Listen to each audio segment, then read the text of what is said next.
សួស្តីអ្នកទាំងអស់គ្នាជួបគ្នាសាជាថ្មីជាមួយនឹងអាចមានម្ដងទៀតក្នុងការនិទានសាច់រឿងដែលនៃក្បាច់គុណដែលជារដូវកាលទី7ភាគទី69ចំពោះបងប្អូនដែលខ្ជិលរងចាំយូរនៅក្នុង YouTube អ្នកទាំងអស់គ្នាគឺអាចចូលមកក្នុងក្រុម Telegram បានអ្នកទាំងអស់គ្នាហើយការតាមដានស្ដាប់វារៀងលឿនអ្នកទាំងអស់គ្នាវាអត់យូរដូចក្នុង YouTube ទេព្រោះក្នុង YouTube admin ប្រហែលជា 2-3 ថ្ងៃបានផុសណាហើយណាមួយ admin ធ្វើវីដេអូឥឡូវគឺច្រើនហើយប៉ុន្តែគ្រាន់តែផុសក្នុង YouTube ផុសតែបន្តិចទេអ្នកទាំងអស់គ្នាចាំបើអ្នកទាំងអស់គ្នាចង់លឿនគឺចូលមកក្នុងក្រុមប៉ុន្តែត្រូវបង់ម្នាក់$1ក្នុងមួយខែណាប៉ុន្តែបើគ្នាយើងអត់ទាន់មានលុយបង់ទេអ្នកទាំងអស់គ្នាអាចតាមដានស្ដាប់ធម្មតាបានអ្នកទាំងអស់គ្នាគ្រាន់តែយូរតោះឥឡូវនេះយើងមកបន្តសាច់រឿងរបស់យើងបន្តទៀតទៅហាតើគាត់នឹងទទួលរងនៅទុកវេទនានេះមែនទេនៅមាត់បឹងយើងស៊ុនស៊ឺក៏បានរកឃើញការផ្លាស់ប្ដូរដែលមិនធម្មតានៅជុំវិញលេនតងហើយក៏បានញញឹមតិចតិចវាហាក់បីដូចជាលេនតងគឺទទួលបាននូវអត្ថប្រយោជន៍យ៉ាងច្រើនពីការបណ្ដុះបណ្ដាលនេះប៉ាំង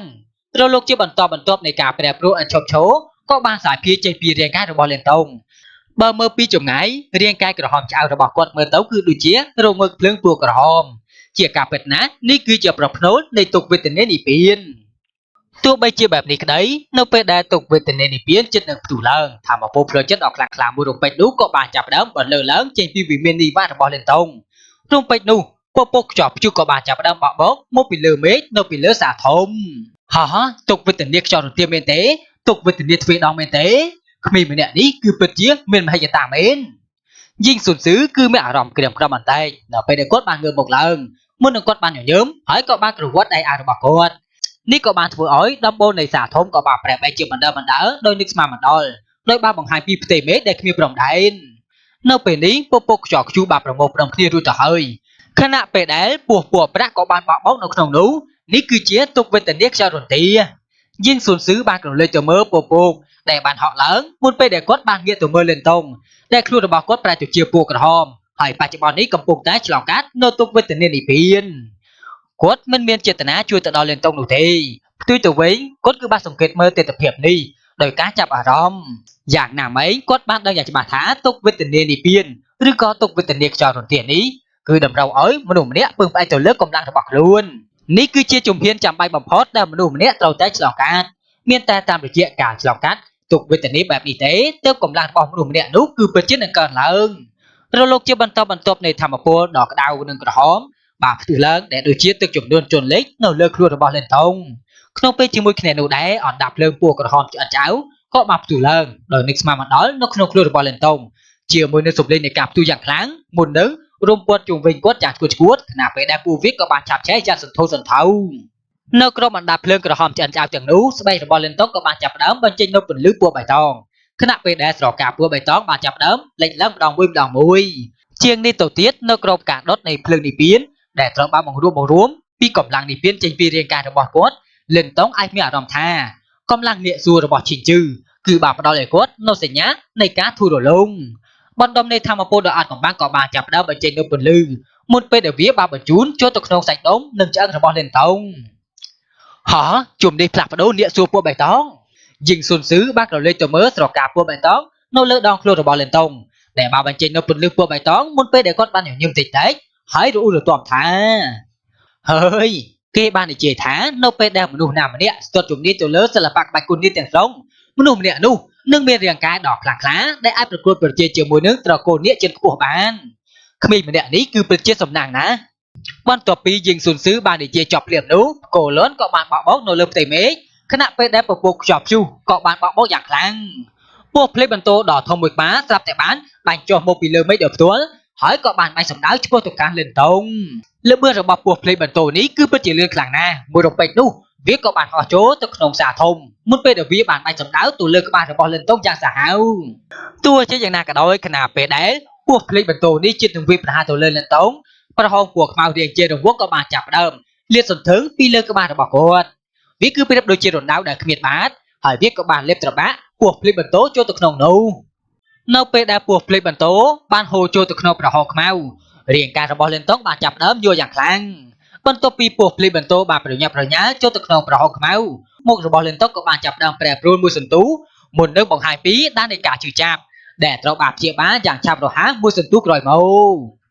កប៊ុំបន្ទាប់ពីភ្លេចបន្ទោទី1បានបាញ់ចុះមកពពកខ្យល់ព្យុះដែលកំពុងតែបក់បោកក៏កាន់តែខ្លាំងឡើង Mỗi sân tu cởi máu plei bẩn tô chia chán có ban bánh trò màu để đổi chia chu đẹp cô đột tia chiều mỗi nơi sầm lấy để ba bẩn lơ lơ dạng kháng riêng xuân xứ đặt đáy nó bị cởi khăn bà con nó pe để quát ba người một lần hãy dùng kê từ mư cả lệch lắc đây mình bọc đấyในพวกเพลย์บรรโตนกนองสาทมพวกเพลย์บรรโตទាំងអស់នោះគឺត្រូវបានលេបត្របាក់ដោយប្រហោងខ្មៅដែលនៅពីលើក្បាលរបស់លិនតុងបន្ទាប់ពីបានឆ្លងកាត់ការផ្លាស់ប្ដូរនៅក្នុងវាហើយនោះធម្មពលដែលជាលទ្ធផលគឺត្រូវបានបញ្ជូនចូលទៅក្នុងរាងកាយរបស់លិនតុងជាមួយនឹងភ្នែកដ៏មុតស្រួយរបស់គាត់យីងស៊ុនស៊ឺអាចប្រាប់បានថាដំណើរការនេះគឺពិតជារលូនណាស់តាមមើលទៅលិនតុងគឺមានជំនាញក្នុងការប្រើប្រាស់និងមេសញ្ញាដូនតាលេបត្របាក់តាមពិតទៅវាហាក់ដូចជាអ្វីដែលគេហៅថាទុកវេទនាទ្វេដងនេះនឹងមិនអាចជាការគំរាមកំហែងទៅដល់លិនតុងឡើយការបាញ់ចុះម៉ូនៃពោះភ្លេបន្ទោយ៉ាងឈួតឆ្កួតពីលើមេឃគឺមានរយៈពេលជាង10នាទីមុនពេលដែលវាបានចុះខ្សោយបន្តិចម្ដងបន្តិចម្ដងបន្ទាប់ពីពោះភ្លេបន្ទោបានបាញ់ចុះម៉ូពពកខ្ជាប់ជូននៅទីបំផុតក៏បានចាប់ផ្ដើមក្រាស់ចាយពន្លឺថ្ងៃចាប់ផ្ដើមជ្រាបចូលតាមចន្លោះប្រហោងហើយក៏បានឆ្លងកាត់ដំបូលនៃសាធំមុនពេលដែលវាបានធ្លាក់ចុះមកលើខ្លួនរបស់លិនតុងនៅក្រោមពន្លឺព្រះអាទិត្យរាងកាយក្រហមឆ្អៅរបស់លិនតុងក៏បានចាប់ផ្ដើមថយចុះបន្តិចម្ដងមួយរំពេចនោះត្របាក់ភ្នែកដែលបានបិទជារបស់គាត់ស្រាប់តែបានបើកឡើងភ្លាមៗខណៈពេលដែលពន្លឺដ៏មុតស្រួចក៏បានបាញ់ចេញពីក្នុងភ្នែករបស់គាត់រំពេចនោះទឹកដែលនៅជុំវិញគាត់ក៏បានផ្ទុះឡើងដែលបានបណ្ដាលឲ្យមានរលកធំលិនតុងបានដកដង្ហើមធំដោយធូរស្រាលបន្ទាប់ពីបានឆ្លងកាត់ទុក្ខវេទនាជាមួយនឹងការបង្វិលរាងកាយរបស់គាត់ក៏បានលោតចេញដោយផ្ទាល់ចេញពីការបង្កើត4ដ៏ធំហើយក៏បានចូលមកក្បែរយីងស៊ុនស៊ឺមុនពេលដែលគាត់បាននិយាយដោយការគោរពថាអរគុណខ្លាំងណាស់លោកមេប៉ាយីងស៊ុនស៊ឺក៏បានឆ្លើយតបដោយស្នាមញញឹមធម្មតាហេហេឯងគឺធ្វើវាដោយសមត្ថភាពផ្ទាល់ខ្លួនរឿងតែមួយគត់ដែលខ្ញុំបានធ្វើគឺផ្ដល់កន្លែងមួយសម្រាប់ឯងលិនតុងក៏ញញឹមតបទៅវិញនៅពេលដែលគាត់ជិតនៅនិយាយភ្លាមទៅហើយនោះទឹកមុខរបស់គាត់ក៏បានផ្លាស់ប្ដូរគាត់បានដឹងអំពីការបញ្ជូនដំណឹងភ្លាមនៃការប្រែប្រួលដ៏អាថ៌កំបាំងនិងអស្ចារ្យចេញពីតំបន់មួយដែលនៅលើមេឃទិសដៅនោះគឺជាសាដាច់ស្រយាលយីងស៊ុនស៊ឺក៏បានងាកទៅមើលទិសដៅនោះខណៈពេលដែលគាត់បានញញឹមតិចហេហេនៅទីបំផុតផ្ទាំងថ្មដាច់ស្រយាលគឺបានបើកហើយមើលទៅប៉ាក់តៅនឹងមានភាពរស់រវើកម្ដងទៀតមានភ្នំដ៏ធំមួយដែលស្ថិតនៅយ៉ាងជ្រៅនៅក្នុងសាដាច់ស្រយាលភ្នំនេះក្រៀមស្វិតពោពេញទៅដោយពណ៌លឿងហើយមិនមានរុក្ខជាតិពណ៌បៃតងសូម្បីតែបន្តិចឡើយបើមើលពីចម្ងាយវាមើលទៅគឺហាក់ដូចជាដីព្រៃដែលពោពេញទៅដោយភាពស្ងាត់ជ្រងំនៅលើមេឃដែលនៅពីលើកំពូលភ្នំនេះវាគឺជាទន្លេថ្នាំគ្រាប់ដ៏ធំសម្បើមដែលបានហួចឆ្លងកាត់នៅពេលនេះទន្លេថ្នាំគ្រាប់ដែលជាធម្មតាមិនឈប់ហូរនោះក៏បានបង្ហាញពីបាតុភូតដ៏ចម្លែកមួយមិនត្រឹមតែល្បឿនហួចបានបន្ថយល្បឿនប៉ុណ្ណោះទេក៏ប៉ុន្តែកម្លាំងនិព្វានដ៏ធំធេងនិងខ្លាំងក្លាដែលមិនអាចប្រៀបផ្ទឹមបានក៏កំពុងតែបន្តហូរធ្លាក់ចុះមកពីលើទន្លេថ្នាំគ្រាប់តាមរបៀបនេះវាគឺប្រៀបដូចជាប្រហោងដ៏ធំមួយដែលត្រូវបានបង្កើតឡើងនៅក្នុងទន្លេថ្នាំគ្រាប់កម្លាំងនិព្វានបានធ្លាក់ចុះមកដូចជាទឹកជំនន់នៅពេលដែលវាបានហូរមកលើកំពូលភ្នំដ៏ធំនោះគឺពិតជាបានចាប់ដើមញាប់ញ័រនៅពេលដែលទន្លេថ្នាំគ្រាប់បានហូរចុះមកបំណែកថ្មបានបន្តធ្លាក់ចុះមកហើយស្នាមព្រះធំជាច្រើនក៏បានចាប់ដើមផុសឡើងនៅលើភ្នំនោះនៅពេលដែលការផ្លាស់ប្ដូរយ៉ាងខ្លាំងនេះបានកើតឡើងនៅលើកំពូលភ្នំសំឡេងខ្យល់បក់បោករំម្ដងក៏ត្រូវបានបញ្ចេញពីលើមេឃដែលនៅជុំវិញប៉ុន្មាននាទីក្រោយមកផ្ទៃមេឃដែលនៅជុំវិញដែលដូចជាដើមឈើធំហើយនឹងភ្នំក៏ត្រូវបានកាន់កាប់ភ្លាមទៅដោយសមុទ្រដែលពោពេញទៅដោយមនុស្សម្នាព្រៃភ្នំដែលស្ងប់ស្ងាត់កាលពីដើមក៏បានប្រែក្លាយទៅជារស់រវើកដែលមិនអាចប្រៀបផ្ទឹមបាននៅពេលនេះសំឡេងផ្សេងក៏បានប្រមូលផ្ដុំគ្នាហើយក៏បានសាយភាយក្នុងលក្ខណៈហឹងត្រជាសូម្បីតែពពកដែលនៅលើមេឃក៏បានខ្ចាត់ចាយដែរមនុស្សទាំងនេះមិនត្រឹមតែមានពួកសិស្សដែលមកពីសាដាច់ស្រយាលប៉ុណ្ណោះទេសូម្បីតែសិស្សដែលមកពីសាទាំង3ផ្សេងទៀតក៏បានប្រញាប់ប្រញាល់សុំដើមមកកាន់ទីនេះដែរនេះគឺដោយសារតែពួកគេបានដឹងយ៉ាងច្បាស់ថាអ្វីដែលនឹងកើតឡើងបន្ទាប់ប្រហែលជានឹងអាចផ្លាស់ប្ដូរចំណាត់ថ្នាក់នៃសាលទាំង4ក្រៅពីការប្រកួតនៃសាលវាកម្រណាស់ដែលបានឃើញសិស្សដែលមកពីសាលទាំង4មកជុំគ្នាសូម្បីតែនៅពេលដែលពួកសិស្សដែលមកពីសាលមេឃបានស្វែងយល់អំពីគម្ពីរអត្តរិទ្ធមេឃីវាមិនបង្កឲ្យមានភាពចលាចលបែបនេះទេនៅពេលនេះមនុស្សម្នាក់អាចប្រាប់ពីកម្រិតនៃការគោរពទៅលើគម្ពីរដាច់ស្រយាលនៅក្នុងចិត្តរបស់ពួកសិស្សនៃបាក់តាវកាំរស្មីនៃពន្លឺជាច្រើនបានហោះនៅពីលើផ្ទៃមេឃដែលនៅពីចម្ងាយ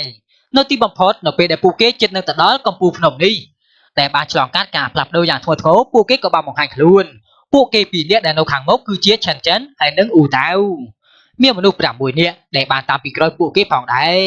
ពួកគេទាំង6នាក់នោះគឺមានអាយុច្រើនណាស់ កំឡាំងរបស់ពួកគេគឺសុទ្ធតែមានកម្លាំងខ្លាំងហើយមិនអន់ជាងចិននោះទេនៅក្នុងចំណោមអ្នកទាំង6នាក់នោះមានមនុស្ស3នាក់ដែលមិនមែនជាជនចម្លែកនោះទេពួកគេគឺជាប្រធានរោងនេសាទចំនួន3ផ្សេងទៀតដែលលិនតងបានជួបនៅពេលដែលគាត់បានចូលមកក្នុងប៉ាតាវជាលើកដំបូងច្បាស់ណាស់មនុស្ស3នាក់ដែលនៅសេសសល់ដែលមានកម្លាំងខ្លាំងជាងពួកគេគឺជាប្រធាននេសាទទាំង3ផ្សេងទៀតលើកនេះការបើកឡើងនៅផ្ទះថ្មដាច់ស្រយាលគឺពិតជាបានទាក់ទាញប្រធានសាទទាំង3ផ្សេងទៀត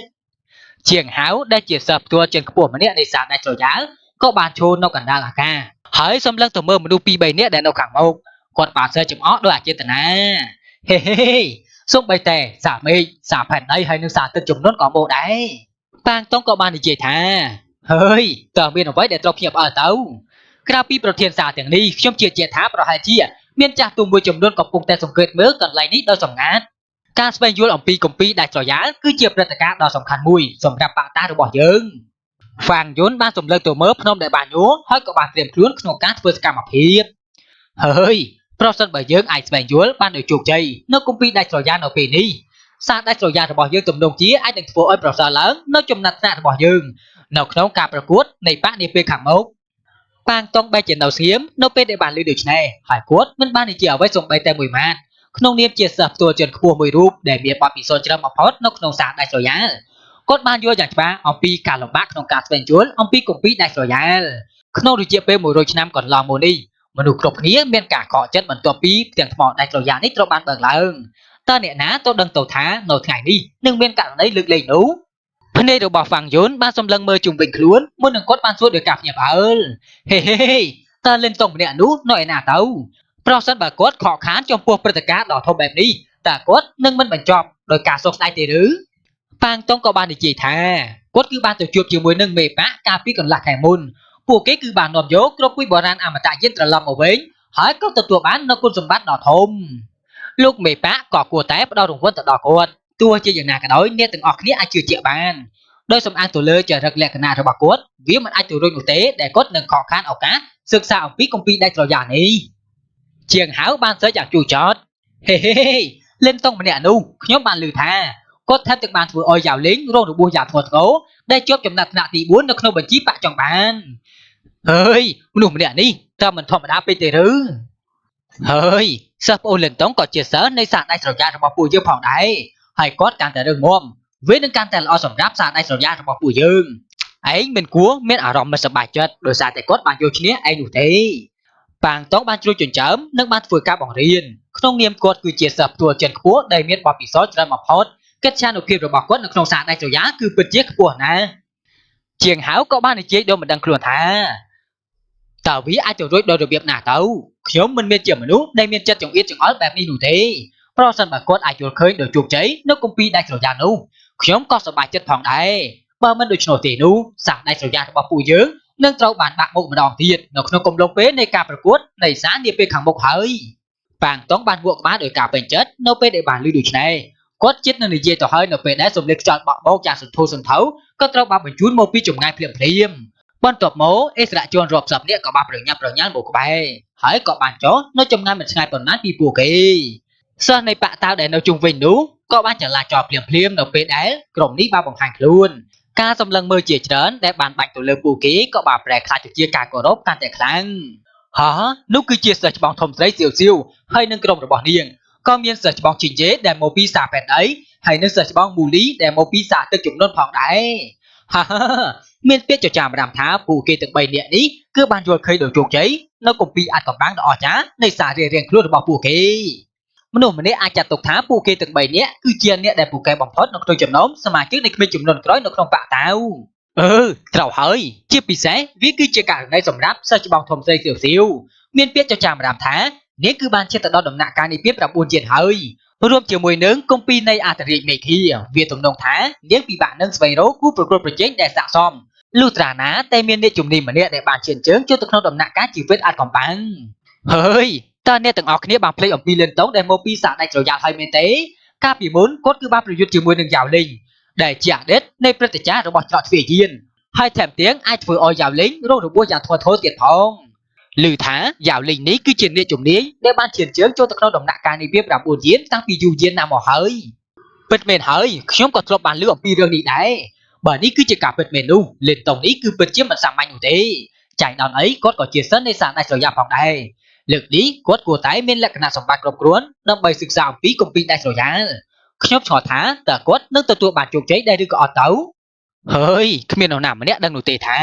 បើទោះបីជាការបង្ហាញរបស់គាត់គឺមានភាពលេចធ្លោខ្លាំងចាប់តាំងពីគាត់បានចូលរួមជាមួយនឹងបាក់តាក៏ដោយក៏គម្ពីរដាច់ស្រយាលនេះគឺជាអ្វីមួយដែលសូម្បីតែសិស្សច្បងធំផ្សេងសៀវក៏មិនអាចរៀនវាបានដោយជោគជ័យដែររូបរាងនៃមនុស្សមួយក្រុមនេះដែលបានទម្លុះតាមខ្យល់និងបានមកដល់គឺជាយីងសៀវយីងហ៊ួននិងអ្នកដទៃទៀតបន្ទាប់មកក៏មានឈីញ៉េដែលមកពីសាផែនដីហើយនឹងមូលីដែលមកពីសាទឹកចំនួនហើយនឹងសិស្សផ្ទាល់ជាន់ខ្ពស់ល្បីៗមួយចំនួនផ្សេងទៀតដែលមកពីសាទាំង3ផ្សេងទៀតឈុតឆាកបែបនេះគឺត្រូវបានគេចាត់ទុកថាគឺអស្ចារ្យបំផុតនៅក្នុងចំណោមសមាជិកនៃក្មេងជំនាន់ក្រោយនៅក្នុងបកតាវដូច្នេះហើយអ្នកដែលបានសម្លឹងទៅមើលនៅលើកំពូលភ្នំទាំងអស់ក៏បានប្រមូលផ្ដុំគ្នាទៅរកពួកគេនៅពេលដែលពួកគេបានបង្ហាញខ្លួនយីងសៀវហើយនឹងយីងហ៊ួនដែលកំពុងតែចូលនៅពីមុខគឺជាចំណុចស្នូលនៃការយកចិត្តទុកដាក់របស់ពួកគេទាំងអស់ទោះជាយ៉ាងណាក៏ដោយបើនិយាយក្នុងន័យប្រៀបធៀបភាគច្រើននៃការសម្លឹងមើលពីសិស្សវ័យក្មេងគឺត្រូវបានប្រមូលផ្ដុំទៅលើនារីវ័យក្មេងដែលមានសក់កន្ទុយសេះពណ៌ខ្មៅដែលមើលទៅគឺពិតជាស្រស់ស្អាតនិងរស់រវើកបំផុតនេះមិនមែនមានន័យថាយីងសៀវខ្វះភាពទាក់ទាញនោះទេទោះជាយ៉ាងណាក៏ដោយកិត្យានុភាពរបស់នាងនៅក្នុងចំណោមសិស្សវ័យក្មេងគឺពិតជាខ្ពស់ពេកជាងនេះទៅទៀតអាកប្បកិរិយាដ៏ត្រជាក់ធម្មតារបស់នាងក៏បានធ្វើឲ្យសិស្សមួយចំនួនគោរពនាងយ៉ាងពិសេសដូច្នេះហើយពួកគេមិនហ៊ានមើលនាងដូចជាពួកគេសម្លឹងទៅមើលយីងហ៊ួននោះទេអ្វីត្បិតតែយីងហ៊ួនស្លៀកសម្លៀកបំពាក់ធម្មតាក៏ដោយក៏នៅពេលនេះរូបរាងរបស់នាងមើលទៅគឺពិតជាលយឆើតនិងទាក់ទាញជាពិសេសសម្លៀកបំពាក់របស់នាងគឺបានគូបញ្ជាក់អំពីរូបរាងដែលពោរពេញទៅដោយភាពរស់រវើកនិងទាក់ទាញយ៉ាងខ្លាំងរួមជាមួយនឹងសក់កន្ទុយសេះរបស់នាងដែលបានយួរថ្នមនៅពេលដែលនាងបានបែរមុខនិងព្រិចភ្នែកដ៏ស្រទន់និងមានមុតស្នេហ៍របស់នាងនោះរូបរាងរបស់នាងគឺពិតជាទាក់ទាញខ្លាំងណាស់ភ្នែកធំរបស់យីងហ៊ួនក៏បានសង្កេតមើលជុំវិញខ្លួនរបស់នាងទោះជាយ៉ាងណាក៏ដោយនាងមិនបានរកឃើញរូបរាងដែលធ្លាប់ស្គាល់នោះទេជើងចាំរបស់នាងក៏ត្រូវបានលើកឡើងខណៈពេលដែលនាងបាននិយាយថា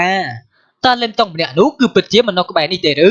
តើគាត់នឹងទុកឲ្យឱកាសបែបនេះកន្លងផុតទៅដោយរបៀបណាទៅឈរនៅក្បែរនាងឈិញជេក៏បានស្រែកតែកែកហេវាមិនចម្លែកនោះទេសម្រាប់គាត់ក្នុងការធ្វើដូច្នេះបើទោះបីជាសិស្សប្អូនលិនតងមានទេពកោសល្យខ្លាំងក៏ដោយក៏គាត់គឺទើបតែចូលរួមជាមួយនឹងសារដាច់ស្រយាលតែប៉ុណ្ណោះយីងហ៊ួនបានក្រឡេកភ្នែកទៅកាន់ឈិញជេហើយនិយាយថាមូលហេតុដែលមនុស្សម្នាក់នោះចូលទៅក្នុងសារដាច់ស្រយាលគឺដោយសារតែគម្ពីរដាច់ស្រយាលតើអាចឲ្យគាត់បោះបង់នៅឱកាសបែបនេះបានដោយរបៀបណាទៅម្យ៉ាងវិញទៀតគាត់គឺជាសិស្សផ្ទាល់ជាន់ខ្ពស់នៃសារដាច់ស្រយាលហើយគាត់គឺមានលក្ខណៈសម្បត្តិគ្រប់គ្រាន់ក្នុងការសិក្សាអំពីគម្ពីរដាច់ស្រយាលអូខេអ្នកទាំងអស់គ្នាសាច់រឿងរបស់យើងអាចមានសូមបញ្ចប់ត្រឹមនេះសិនហើយយើងនឹងជួបគ្នានៅភាគបន្ទាប់ទៀតហើយសាច់រឿងភាគក្រោយៗគឺកាន់តែជក់ចិត្តដែរអ្នកទាំងអស់គ្នាពួកភាគនេះគឺមិនសូវជាជក់ចិត្តទេដោយសារតែមិនទាន់ប្រយុទ្ធគ្នាណាហើយភាគក្រោយលេនតុងនឹងកាន់តែលេចធ្លោហើយអ្នកទាំងអស់គ្នាហើយស្អែកនឹង admin មិនដឹងថាបានចេញរឿងឬក៏អត់ទេអ្នកទាំងអស់គ្នាដោយសារតែភ្នែករបស់ admin មានបញ្ហាណាឈឺភ្នែកឡើងក្រហមភ្នែកនេះហើយចាំមើលបើសិនជាភ្នែករបស់ admin ធូរស្រាលហើយអាចធ្វើរឿងតអរគុណអ្នកទាំងអស់គ្នាចំពោះការតាមដានរហូតដល់ចប់ជូនពរសំណាងល្អសុខភាពល្អបាយបាយ